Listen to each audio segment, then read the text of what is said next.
my name is Hazel Tucker and this is the Trinity examination for Speech and Drama Grade 7. I'll be starting off with my task 1, the poem piece called The Giving Tree by Shel Silverstein. Once there was a tree and she loved a little boy, and every day the boy would come and he would gather her leaves, make them into crowns and play king of the forest. He would climb up her trunk, swing from her branches, eat apples, and then they would play hide and go seek, and when he was tired, he would sleep in her shade. And the boy loved the tree very much, and the tree was happy. But time went by, and the boy grew older, and the tree was often alone. Then one day, the boy came to the tree, and the tree said, "Come, boy, come, climb up my trunk, swing from my branches, eat apples, play in my shade, and be happy." "I'm too big to climb and play," said the boy. "I want to buy things and have fun. I want some money." "I'm sorry," said the tree, "but I have only leaves and apples." "Take my apples, boy, and sell them in the city. Then you will have money and you will be happy." And so the boy climbed up the tree, gathered her apples, and carried them away. And the tree was happy. But the boy stayed away for a long time, and the tree was sad.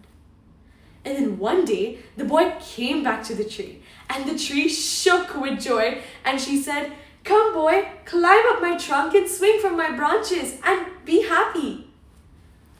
"I'm too busy to climb trees," said the boy. "I want a house to keep me warm. I want a wife and I want children, and so I need a house.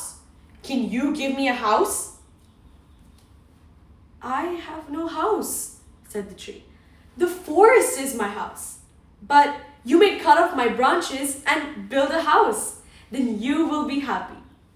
And so the boy cut off her branches, carried them away to build his new house, and the tree was happy. But once again, the boy stayed away for a long time. And when he came back, the tree was so happy she could hardly speak. "Come, boy," she whispered, "come and play." "I'm too old and sad to play," said the boy. "I want a boat that will take me far, far away from here. Can you give me a boat?" "Cut down my trunk, boy, and make a boat. Then you will be happy," said the tree. "Then you can sail away and you'll be happy forever." And so the boy cut down her trunk and carried the way and made a boat and sailed away. And the tree was happy, but not really. And after a long time, the boy came back again. "I'm sorry, boy," said the tree, "but I have nothing left to give you. My apples are gone." "My teeth are too weak for apples," said the boy. "My branches are gone. You cannot swing on them." "I'm too old to swing on branches," said the boy. "My trunk is gone," said the tree. "You cannot climb." "I am too tired to climb," said the tree. "I am sorry," sighed the tree. "I wish that I could give you something, but I have nothing left. I'm just an old stump. I'm sorry." "I don't need very much now," said the boy. "I just need a quiet place to sit and rest." "Well," said the tree, straightening herself up as much as she could, "well, an old stump is good for sitting and resting. Come, boy, sit down and rest." And so the boy did, and the tree was happy. Now I'll be moving on to task 2, my speech, the first inaugural speech by Franklin D. Roosevelt. So first of all, let me assert my firm belief that the only thing we have to fear is fear itself. Nameless, unreasoning, unjustified terror, which paralyzes needed efforts to convert retreat into advance. In every dark hour of our national life, a leadership of frankness and vigor has met with that understanding and support of the people themselves, which is essential to victory.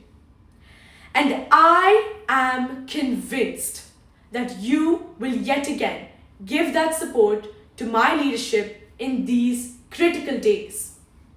More important, a host of unemployed citizens face the grim problem of existence and an equally greater toil with little return.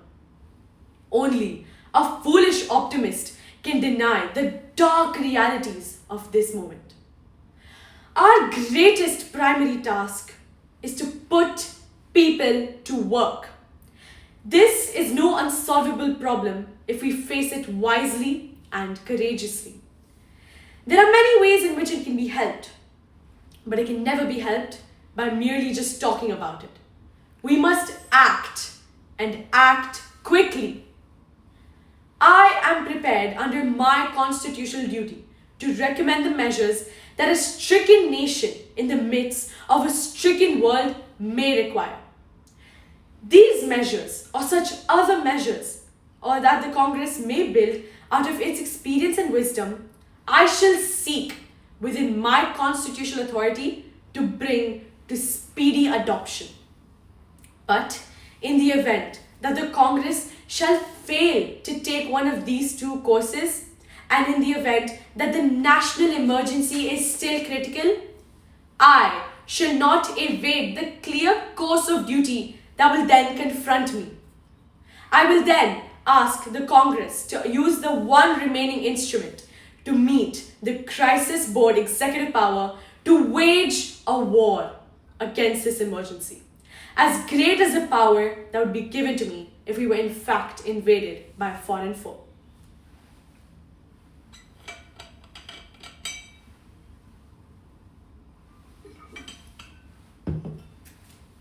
And now, I'll be moving on to task 3, the play extract, Plastic Figurines by Ella Carmen Greenhill. Sometimes I was 9 when they told me there was something wrong. Nearly 9. Mum and Dad didn't really talk about it in front of me. Mum told me he was different from the other kids.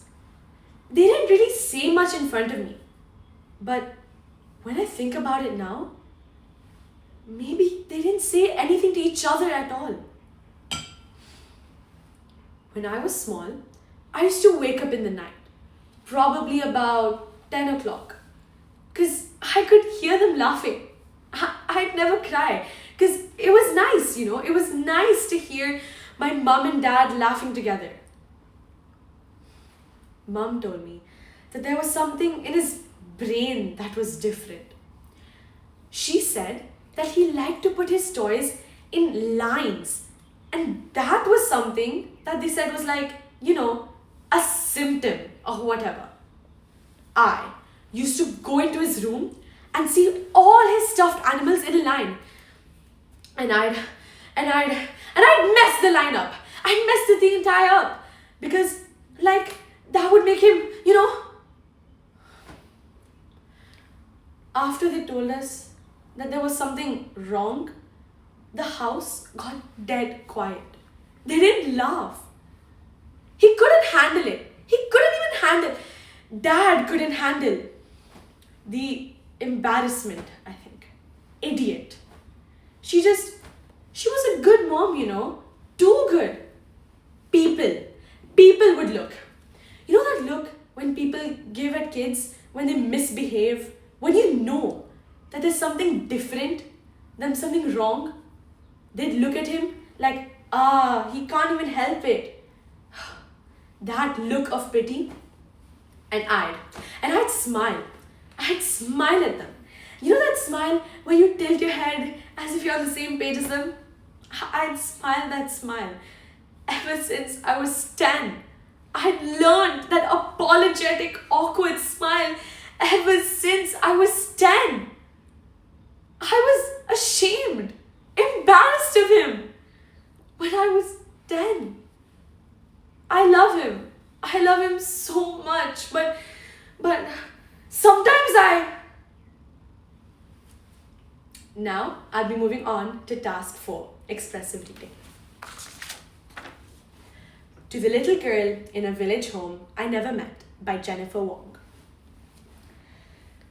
I've never been proud of you, your bottled up self and penny saving habits. Time and again, you discouraged me, saying, "Would you stop dreaming? Only the rich could afford a hobby. Van Gogh was never famous until he died." I forgot the girl you once were, who sat all day in a dim village home, faded wallpaper, a dial knob TV, a tarpaulin bed on the veranda, thinking, "Today, I'm going to die." But no one is even watching, because your mother had a long way to walk back uphill at the pace of bound feet. Your father existed only in your imagination across the green hills, and your ears still echoed with his instructions. "Just call the HSBC if you need money, and they will give you plenty." How on earth your mother escaped from Shandong to Kowloon and survived? I couldn't imagine. The day I stood in a gown at the Sheldonian, listened to all that Latin, I couldn't shrug off this girl I never met, who never finished the village primary and used to stare at the sea all day, dreaming of Australia. Now, I'll be moving on to the text analysis for The Little Girl in a Village Home I Never Met by Jennifer Wong. Question number 1. How can a reading of the poem allow elements such as rhythm, rhyme, meter, period, pace, and context to underpin the performance without overwhelming it? I believe that the poem to the Little Girl in a Village Home I Never Met by Jennifer Wong does not follow a strict rhythm or meter as such. Rather, I feel like it's more of a natural thought. It's more of a recollecting an old memory or thinking out loud. Thus, I think it should be read in a conversational tone, in a lucid and casual tone. In moments when the poet says, "To the little girl in a village home I never met." In those parts, you can tell that the poet here is reflecting. It's a memory that the poet is recollecting. Moving on, I think that the piece does not have rhyming words as such. Thus, whatever rhyming words there are should not be stressed or emphasized that greatly. Instead, they should incorporate gentle pauses, especially in moments where emotions deepen, when there's harsh feelings, to let the feelings settle in. For example, in moments when the poet says, "I've never been proud of you." Especially this line, carries a lot of weightage. It carries a lot of emotion. It's so harsh for both the audience and the reader and the speaker. Thus, I think to let the feelings settle in for both the audience and the speaker, there should be a pause both after and during the line. For example, "I've never been proud of you." There's a pause right after, which helps the harsh feeling settle in. Lastly, I feel like that the modern and personal touch of this poem requires that there should be a very soft and thoughtful, meticulously slowed down pace. I have a habit of talking quite fast. Thus, I had to slow down, and keeping that slow pace lets the emotion bring out and let the actual emotion convey to the audience. Thus, I think that there should be a very slow pace, and so to end it on this question, there should be a meticulously slower pace, there should be control in the emotions, and that lets the poem to be read perfectly. What technical challenges did you face while performing different parts of the poem? While performing the poem, I faced quite a few technical challenges. As aforementioned, I have a habit of speaking quite fast. And in this poem, it requires you to speak quite slower with a thoughtful pace. Thus, slowing down was quite difficult. Thus, hence I annotated points that I had to slow down deliberately in, which helped me deliver the emotion quite properly. The second technical challenge I faced was that there were very difficult words to pronounce. There were local names such as Shandong, Kowloon, Sheldonian. To pronounce these words and sound confident and clear, I searched it up on Google and watched videos of locals pronouncing these words, so I sound confident and clear while saying it. The third and the last problem I faced was changing the emotions throughout the piece. At the first part of the poem, it's quite strict, it's quite unpleasant. The poet is very unhappy with herself. In lines such as, I've never been proud of you, it's very strict.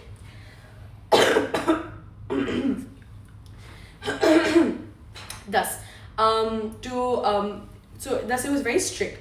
So changing the emotion from strict to a more reflective tone as the poet is recollecting her past, it was quite a challenge at first. So I think those were quite most of my technical challenges, was changing emotion throughout, talking slower, and collecting a slower pace, and lastly pronouncing difficult words. Now I'll be moving on to my reflection task.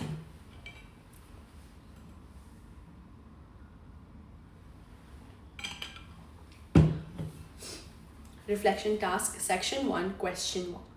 Describe the context, narrative, themes of one of your pieces. The Giving Tree by Shel Silverstein was my poem piece, and it talks about the relationship between a boy and a tree as the boy grows up. At first, the boy is quite joyful and he enjoys his time with the tree, and the tree loves him quite a lot. However, as the years pass, the boy grows older and the boy gets way more selfish, materialistic, and only approaches and talks to the tree when he needs something. I think that the main theme was actually selfless love and sacrifice. This was displayed quite a lot by the tree herself. The tree would selflessly offer the boy whatever the boy desired without expecting much back, without that reciprocation. While the boy was quite selfish and he would simply ask for whatever he requires and whatever he desires, and he would never give back to the tree. It made me quite sad, given that the tree was selflessly and lovingly, as a mother figure, would give to the boy, but the boy would never reciprocate, and she would quite much just lose parts of herself. This was shown in parts when the boy asks for money and the tree selflessly offers her apples, and it gets progressively even more. As he asks for a house, she gives away her branches. When he asks for a boat, she gave away her trunk, and then at the end she's just a stump. Even when she's just a stump, the boy also asks for her whether he can rest, and she again happily, without any hesitation, gives the boy. So that's, I think, one of the main themes. Additionally, I think the themes that was also portrayed was growing up and change. This was displayed more by the boy, who progressively got very demanding, very selfish, and was very self-centered and egocentric, and also very egoistical, who would just ask and ask and ask. Thus, I think that the main theme was actually not only selfless love and care, but also the importance of gratitude. It made me realize that how much you should be appreciating the people in your life who give you a lot. Moving on to the next question.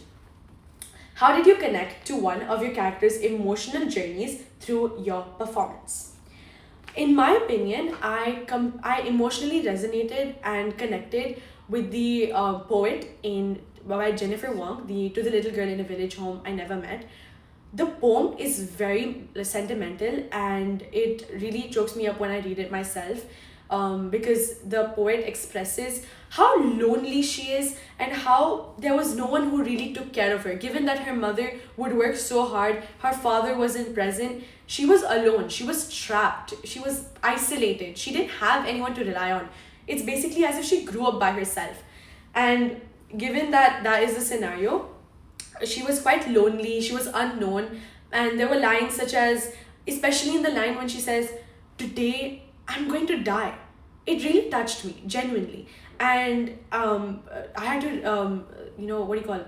I had to express this by a soft tone, and I also to express her innocence because she's so young, she deserves love. She's just a little girl, and despite not receiving any love, attention, or care from her parents, I think that to convey that, I slowed down my pace. I used soft expressions, sad expressions to express how innocent she is and how naive she was. Section number 2. Describe and demonstrate the vocal and physical techniques you have been working on in rehearsal, including resonance and articulation in relation to one of your pieces. According to me, while rehearsing for my second task, the first inaugural speech, I incorporated a lot of physical warm-up and also vocal warm-ups. I started by gargling with warm water. Even during the performances, I would drink water, sip water, to make sure that my voice was clear and relaxed. My throats were relaxed. Additionally, I would practice vocal exercises such as humming to get my articulation correct, to make sure that my voice was clear, neat, and articulated well. Thirdly, I used the power pose, which was something like this throughout, to make my voice strong. Now, since there is a very strong sense of seriousness in the speech, I stood still, I avoided swaying, and had controlled movements. When it comes to physicality, I maintained a steady eye contact to really portray what a leader would sound like, to look like a leader, to feel like a leader. And additionally, I also had very controlled body movements and physical movements. Thus, that made me make my performance even better, especially after taking feedback from my mentor, family members, and peers whom I practiced this in front of. Okay, section number 3. What choices did you explore in relation to your interpretation of your pieces? While preparing for my pieces, I tried different experimental techniques for all my pieces. Starting off with my poetry piece, I realized when I recorded myself to see how I was performing, not simply from the mirror, but I recorded myself so I could review it. When I was reviewing it, I realized that my hand gestures were quite repetitive, and that was quite distracting as an audience myself re-watching that video. Thus, I incorporated small yet controlled movements that resonated and complemented the content of my speech. And I think that helped me quite a lot do justice to my poetry piece. Moving on to the first inaugural speech, which was my second task, the speech, right? To give that the justice and to showcase how serious it was, I slowed down my pace and made sure that I meticulously, deliberately slowed down, given that I do have a habit of talking fast. So I slowed down to convey the seriousness. For my monologue, it was quite natural. So I put myself in the author's shoes and tried my best to empathize with the poet herself. So that helped me quite a lot to communicate as the poet and make it quite natural. And lastly, for my expressive reading piece, again, I slowed down and I added soft and sad expressions to display her inner anger and how her inner child is upset. With this is the end to my Trinity examination. Thank you, dear examiner, for your unwavering attention and patience throughout this. Thank you very much, and I hope you have a great day. Thank you.